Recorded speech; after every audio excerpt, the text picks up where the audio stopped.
Australia గడ్డపై భారత ఆధిపత్యానికి తెరపడింది. వరుసగా మూడోసారి బోర్డర్ గవాస్కర్ ట్రోఫీ గెలవాలన్న ఆశలు బాక్సింగ్ డే టెస్టుతోనూ ముగిసిపోగా కనీసం సిరీస్ ను సమం చేయాలన్న లక్ష్యం కూడా నెరవేరలేదు. ముఖ్యంగా బ్యాటర్ల సమిష్టి వైఫల్యం ఈ సిరీస్ ఓటమికి ప్రధాన కారణంగా చెప్పవచ్చు.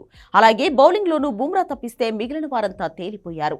ఆసీస్ గడ్డపై గత టూర్లో అద్భుతంగా రాణించిన Hyderabadi pacer Mohammed Siraj utter flop అయ్యాడు. బుమ్రా ఒక్కడే వికెట్లు తీస్తూ గెలుపుపై ఆశలు రేకెత్తించినా మిగిలిన బౌలర్లు చేతులెత్తేయడంతో ఓటమి తప్పలేదు. ఓవరాల్ గా ఈసారి బోర్డర్ గవాస్కర్ ట్రోఫీలో అద్భుతంగా రాణించిన ప్లేయర్ ఎవరైనా ఉన్నారంటే బుమ్రా అనే చెప్పుకోవాలి. 5 టెస్ట్ మ్యాచ్ల సిరీస్ లో బుమ్రా నిలకడ అసాధారణమనడంలో ఎలాంటి డౌట్ లేదు. ఎన్నో అంచనాలతో సిరీస్ ఆడిన బుమ్రా అంతకు మించి రాణించాడు. సిరీస్ లో 32 వికెట్లు పడగొట్టి player of the series award గెలుచుకున్నాడు. దీంతో ఈ భారత ఫాస్ట్ బౌలర్ అరుదైన రికార్డు తన ఖాతాలో వేసుకున్నాడు.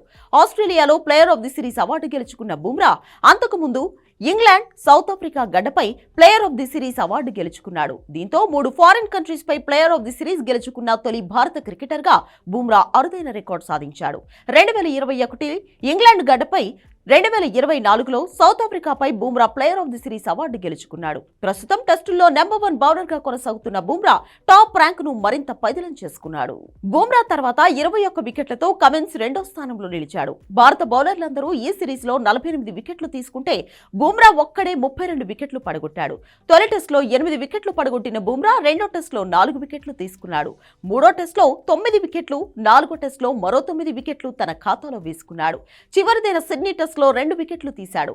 అయితే వెన్నునొప్పితో రెండో రోజే మైదానాన్ని వీడాడు. తర్వాత స్కానింగ్ లో నొప్పి తీవ్రత ఎక్కువగా ఉందని తేలడంతో భారత్ ఈ స్టార్ బౌలర్ లేకుండానే రెండో ఇన్నింగ్స్ ఆడాల్సి వచ్చింది. బుమ్రా బౌలింగ్ చేయడానికి రాకపోవడంతో ఆసీస్ కాన్ఫిడెన్స్ పెరిగింది.